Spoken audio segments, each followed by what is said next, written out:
Hey everybody, it's 501, week number 7. Welcome. We're almost there. We're on the home stretch. Speaking of Google Certified Educator Level 1, you should be on that final section looking at digital citizenship. If you don't know about Google's Be Internet Awesome, you might see the acronym BIA. It's a fantastic resource. That's the thing I recommend to any of our teachers when they're trying to jump into lessons really thoughtfully planned out. Also, as I might have talked about, it sounds so official when I say this, I guess because it is. I'm on the board of NAMELY, the National Association of Media Literacy Education, and a fellow board member, Ann Collier, has actually done a number of meetings and like contracts with Google's Be Internet Awesome team. It's really good, and she's one of the smartest humans I've ever met. I continue to be excited when Google's Be Internet Awesome continues to bring in other companies and consultants and resources. It's good stuff. And if you've missed any of the other assignments over the last 7 weeks in the Google certification, make sure to go through those. Week 7,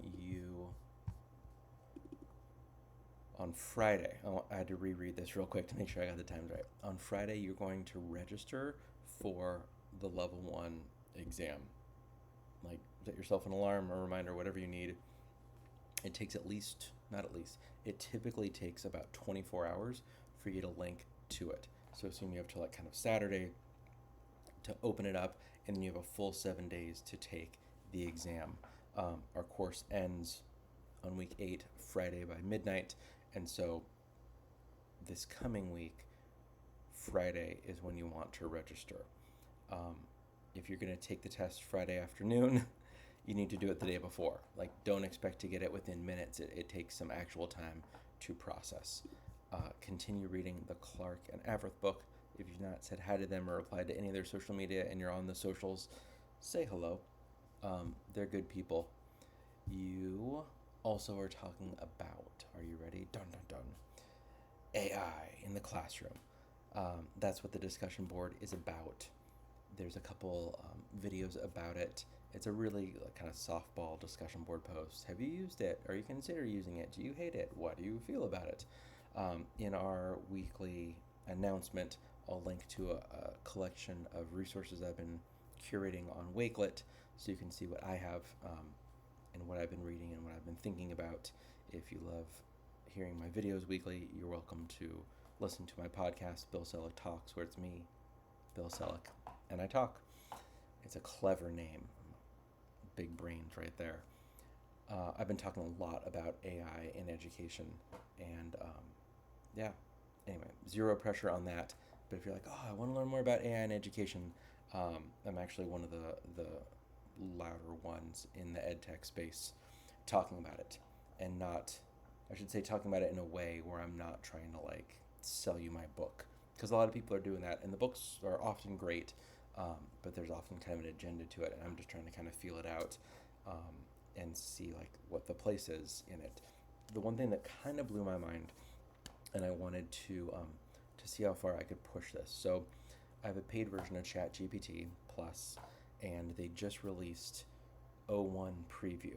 And so what this gets you is a slower, which is surprising, response, but a more well thought out. So the idea is like more complex issues, problem solving, project management. And so I said, hey, I have a very simple, very much works PDF of our school lunch menu. Needs no tech, just it works. Let's make it complicated. I was like, if I just paste it for you and, like drag and select to get the whole menu, which is not in the right order at all. If you've ever selected text from a PDF, you know this. And said, I'd love to know like what lunch today is, what lunch tomorrow is, like week at a glance, and then just kind of the PDF, like zoomable to pinch in and out. And it took 45 seconds for the first reply. I was like, all right. And I used, when ChatGPT first came out, I was using it to build an app for our school to manage traffic. And it was like most of the code it gave me was wrong. It had bugs, and I'd paste the bugs in and the bug code, and it would say, sorry, try this. Paste it in. That didn't work. Paste it back. But I was able to build an app, which is something I cannot do on my own. So with this one, in the span of just under an hour, it made, I think, about 4 mistakes total, which is 10 times better than what it used to be in under an hour. And I can just show you, like I have the iPad app here, looks better on the phone. So here's today's menu, right? If I go to the week, we have the week at a glance, right? And then just a plain old PDF that I can like pinch and zoom and see what our food is. It's an app. It's an app with an icon. There it is. That little meal thing. It's a little blurry. Oh well. And it exists. It's actually super helpful. There's a way, and I've not had a moment to go further into this, where you can set up Siri commands, Siri suggestions, Siri something, where you can basically just ask, oh no, if you have your phone set up to SIRI, I just like, she's like, yes, yes, my bad. I will spell that feature. You can say, hey, SIRI, what's for lunch today? And if you've added this app, I think, she'll tell you what's on the menu, which kind of blows my mind. I want to like load that up on like a HomePod mini in first grade and have them ask what lunch is and hear an answer. Like that would be cool. So I think that might be next on my list. And that in under an hour from someone who doesn't write Swift code from scratch is kind of an amazing thing. It's only going to continue to get better and more incredible and amazing. This is both the moment where our current use of AI, and it tends to be ChatGPT, if we're all being honest with each other, this is the best it has ever been and should blow our minds. And from this point forward, this is the worst it will ever be, right? So holding both of those with kind of all technology tools, it's an exciting time to be in education. If you want to try something yourself, you don't know quite where to start, School AI is a great place to start. They have spaces that are kind of pre-made, kind of chat bots. You get a 4-digit code and a QR code for every 4 characters, not 4 digits, 4-character code. Anyone from grad school down through kindergarten can type in those 4 characters or scan the QR code, and they're essentially in your space where you see all of your students in rows. They don't have accounts, so it's COPPA and SIPA and FERPA compliant, all the things, which is important. And they're able to chat with the bot that you crafted at their grade level, and then you get to see what all of them have written. It's really, really powerful. There's also spaces. I'm not using them much. Let me just sign up real quick for School AI with my Concordia account. Just like that, I signed up, called Assistants. So an assistant is like a Common Core expert, curriculum coach, field trip coordinator, research assistant, AI and education coach. They're custom chat bots around that specific topic. Co-teacher, I can help you plan a lesson. And it's tuned, basically says like, talk about this, don't talk about that. You're not going to say, I want help planning my trip to Hawaii.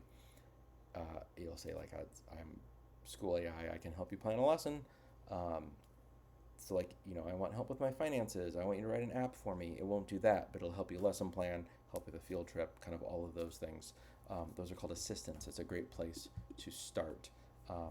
And of all the spaces, Sidekick is my personal favorite. My favorite example of that, keep in mind this is in School AI. I worked with a 3rd grade team, because at the time I had a 3rd grade kid who had to do writing. So like write a full page about nonfiction. And we're like, all right, like the 3rd graders who were like 9 get to pick their topic. My 3rd grader did hedgehogs, and I had to write a full page about hedgehogs, and was just really struggling with facts because the dude doesn't know anything about actual hedgehogs. I don't know how this was approved, but it was. And so he's struggling, and then I get an email from the teacher like, please help Carl come up with 5 facts about hedgehogs. It's like, what?